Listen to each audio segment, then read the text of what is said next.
Hello, good evening and welcome to today's topic. I try to make my videos very short these days, so hopefully it's going to be a short one. My name is Promise Odera One, and today we are going to look at records keeping, and that will include taxations, tax records.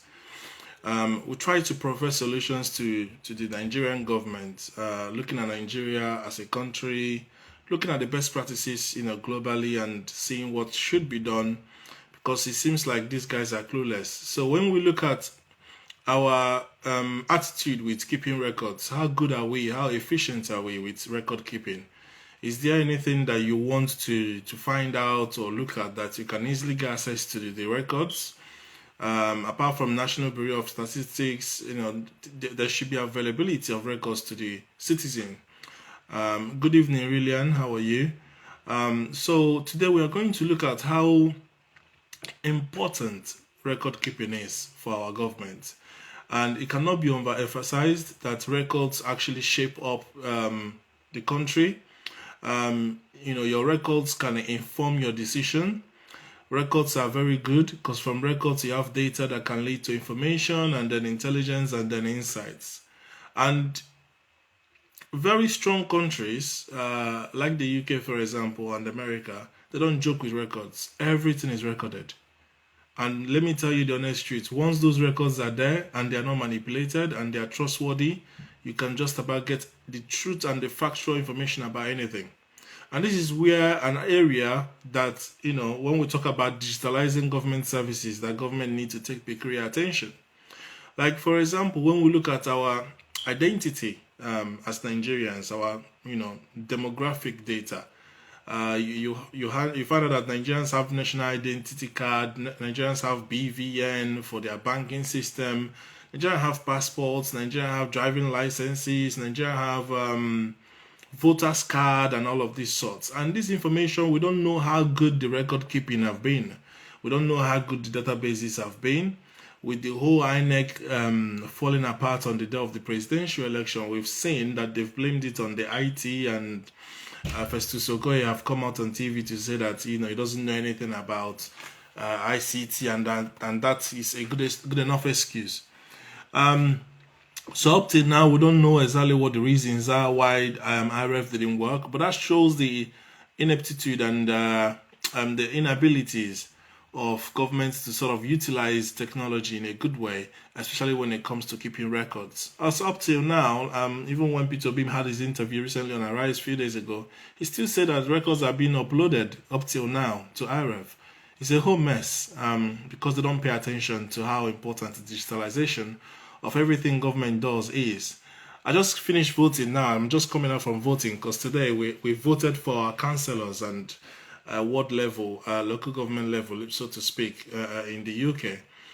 And you find out that we still use a paper-based system, more or less. But then what happens is that they send us a polling card. With that polling card, you have a specific number, right? Now you go to the polling station, they will tell you what polling station you are supposed to go to. So you go to your designated polling station, and when you come in there, somebody takes the number of your card. You go to the next person, the next person directs you to the table you're supposed to go to based on your address, your street address. So they know all those information. You have your own side of the information, they have their own side, so they know who they're expecting based on those who are eligible to vote. As you come in here, and this is to checkmate over voting and anything. So as you come in here with the number of your street, you go to a particular table, and in the list they have there, your name is there. So everybody's name that are eligible to vote with their street name and everything is there. And then you bring your form of ID, they cross-reference and make sure that's your name, and then you're allowed to vote. And after voting, you make your way out. And that's how a sane system that have records, needs run their election. And it's so transparent that nobody will talk about rigging elections. But we saw what the US did. The US do digital voting. There's been accusation of the system being manipulated, how they got Trump out with dead people voting and all the rest. And that's the system that Nigeria prefer to copy most of the time, which I don't really appreciate.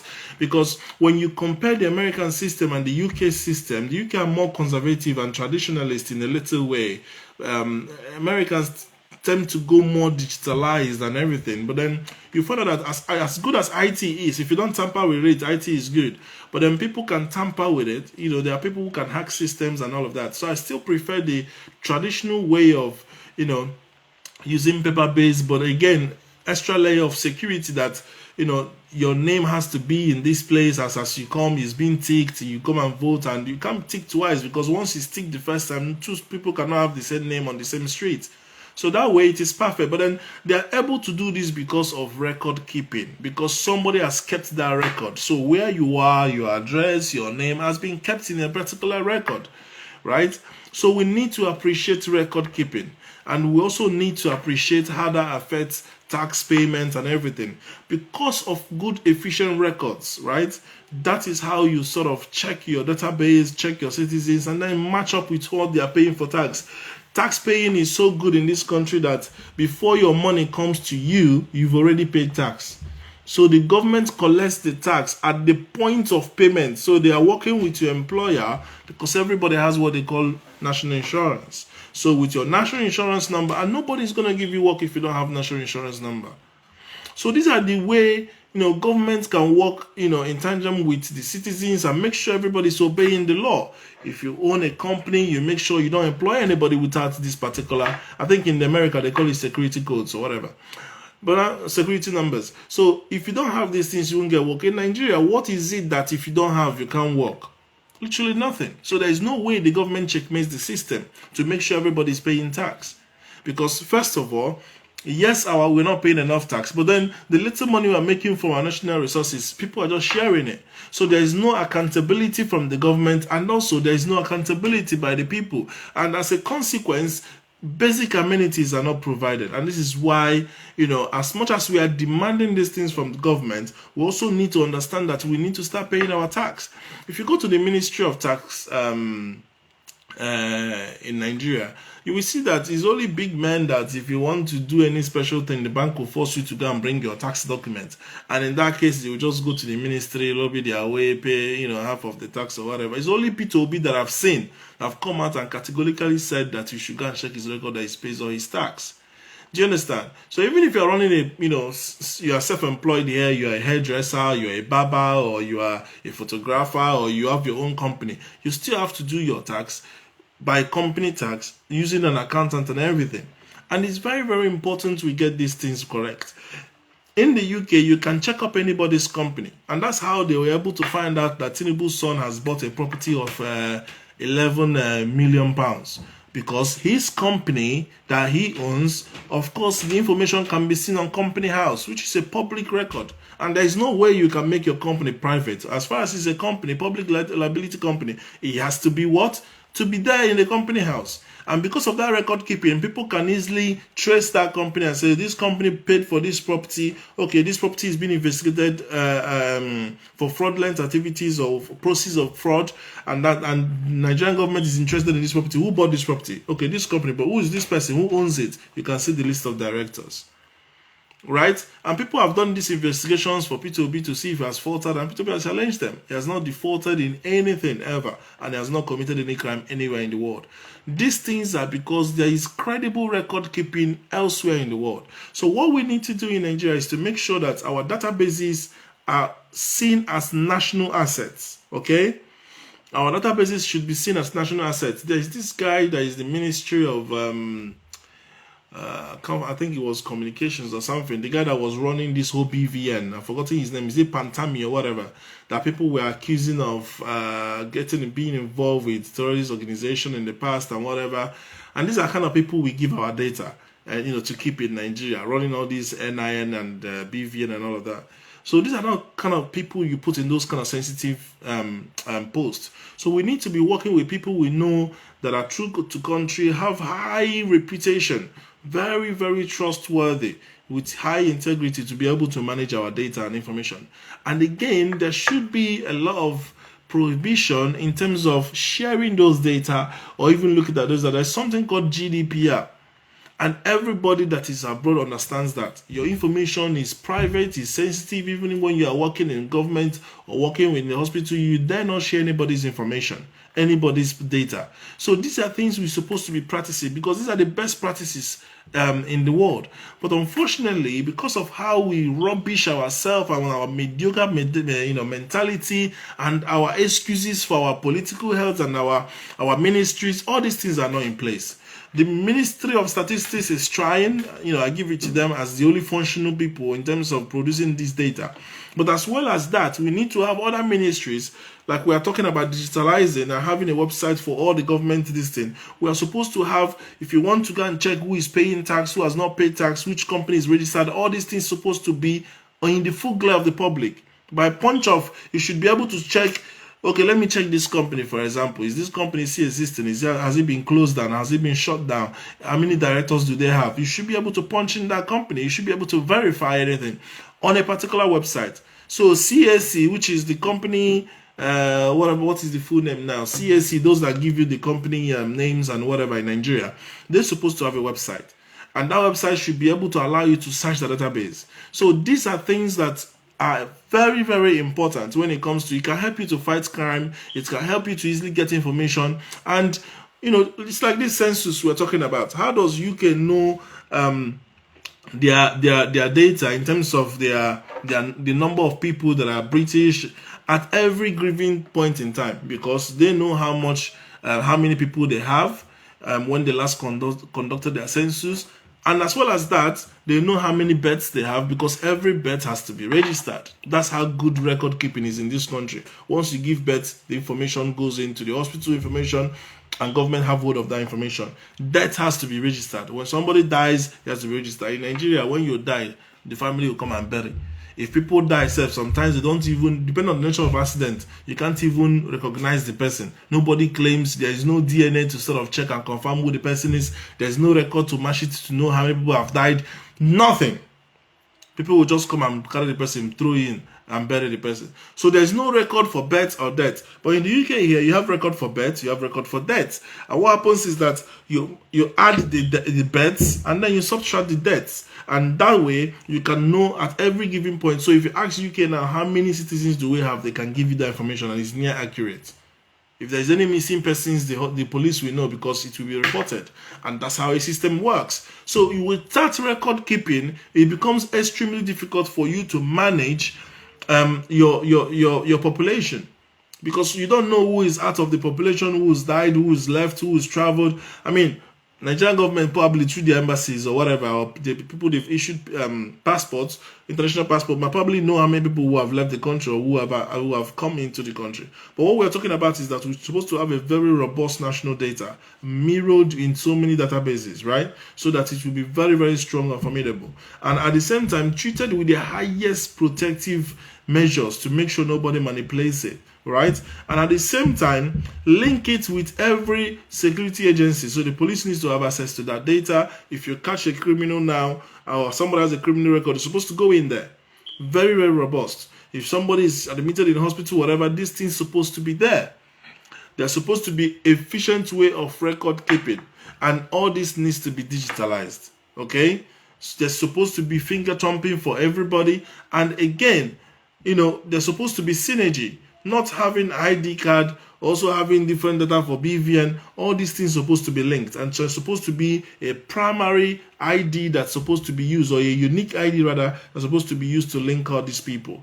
When you keep all these records, then anybody that is working above 18 should also have a national identity number, or a particular number, call it anything. Americans call it security number, UK call it national insurance. And that number, without it, you can't earn money. So you're supposed to have that number and use it to work.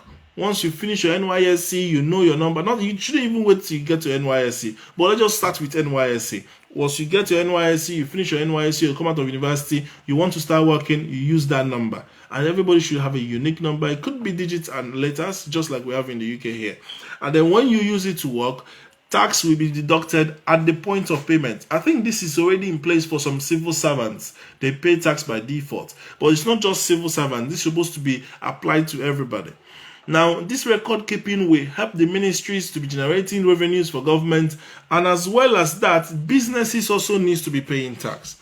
Every business should have a director. Every director should declare how many assets or how many personalities or how many resources they have. And also, all this information should be in the company house. If one person holds multiple businesses, those multiple businesses are supposed to be on company house, linked to the same person. Without this efficient way of keeping records and working with those records to make sure everybody is paying the correct taxes, and also for people to cooperate and not lie to the system and do the needful, because bear in mind, it's not everything that you can police, because Nigeria is under policed, right? So to make sure you're doing these things, you have to use that money for the rightful purpose. The reason why everybody is okay paying tax and doing everything in the UK is because we know that if there is an issue with you, you go to the hospital, you'll be treated. You get the best services, you get light, you get good roads. Once there is an issue with your road, it gets fixed. If there's issue with your light, it gets fixed. So you know you are being looked after. So you won't have a problem anybody going into your money to take it before they give you the rest. You know, you pay your tax and you're happy because the system is working. So what am I trying to say in essence? We need to make sure, okay, why are people, sort of surprised that Sheyi Tinubu bought a property of 11 million? If his so-called company that people are boasting that he has companies in Nigeria are paying taxes of, say, for example, $10 million in 5 years, and saying that they've made probably profit of 100 million, and they're able to buy an asset of 11 million, then nobody will raise an eyebrow, because they will say, okay, this guy makes this money every year. But then if Sheyi's company is not declaring his income to the tune of the kind of expenses that he just made, which is 11 million pounds, then that will probably raise dust that, okay, if your company is not making this much profit, why are you able to buy this property? So this is why record keeping is very, very essential. Not just coming to declare, oh, I have this article, like Festus Keyamo said that, oh, I've been working and making money as a lawyer. That's why I bought a property of 300 million in America. How many lawyers, how many sons have properties of 300 million in America? Are you the only one that is so fortunate enough? Come on, we know you are a minister. You've stolen money, and that's how you got these things. So at the end of the day, we need to make it essential that our public data is like we're supposed to guide it with our life. And that is going back to as much as we can go back to. We need to digitalize our hospital records. We need to digitalize our school records. In fact, some of us, when you want to go back to your secondary school to get a certificate, you will go to your principal's school, you'll be going through a file looking for your name, or going through so many files to find your year or whatever. All these things need to be digitalized. Right? Somebody should be able to look into a system and say, okay, right, this was our student. Because while we have issue of people like Tinubu coming out to say this is his alma mater, and nobody can confirm or deny that because he doesn't even remember any classmates, people that went to that school say they didn't go to school with this person, it's purely because there is no digitalized way of keeping records. So anybody can confirm a certificate and forge a certificate and claim that he has gone to that school. And that's purely because our system is so porous that anybody can make up anything. So Nigeria needs to take seriously the art of keeping records. Records are essential for telling stories, for helping navigate the future, for making decisions, on how we should move, on how we, like for example, it's because of the statistics that we have that we know that the average Nigerian citizen is below a certain age and is a youth. Okay, now those have informed us that okay, more young people are in Nigeria. That means we need to empower them to be able to drive the economy. Those are the importance of keeping records. But beyond that, we need to keep more record in almost everything we do. In this country, once there is anything, there is record. Back from time immemorial, they've been good with keeping record. Anything you want to do, anything you want to find, there is a digital place you can easily go and find it. And that has been helping both the research in this country, both anything you want to do, anything you want to find. So even in America, I believe that's the same. Once anything is needed, there is a very, very easy way of making access or of having access to it. Do you understand? So we need to digitalize everything. And digitalizing things are not so hard. Excel, simple Excel, Microsoft Excel, get a small student or a graduate to come and transfer all the paper records that we have in hospital, for example, to an Excel document. Transfer all information that we have in local government, everything should be digitalized. That's why they have laptops there or computers there. Digitalize it, and now we have cloud system. Upload everything in the cloud, and we cannot do most of these things without availability of internet, right? But every government building or every government infrastructure is supposed to have internet, because without internet, how do your people work?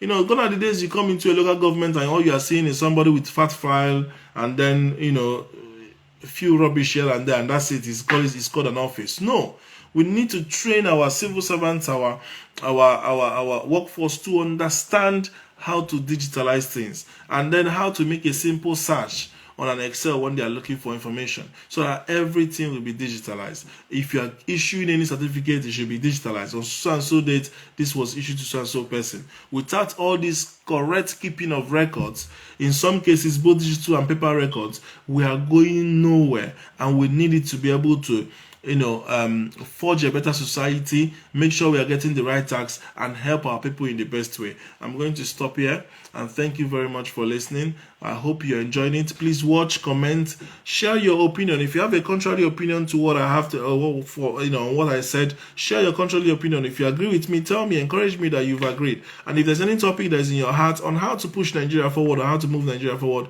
please drop it, and let's together. But most essentially, subscribe to my YouTube channel. Forward to somebody that might have interest in this, especially the politicians in Nigeria, because they are the ones that need to do the needful. Thank you so much, and till next time, I promise Odera on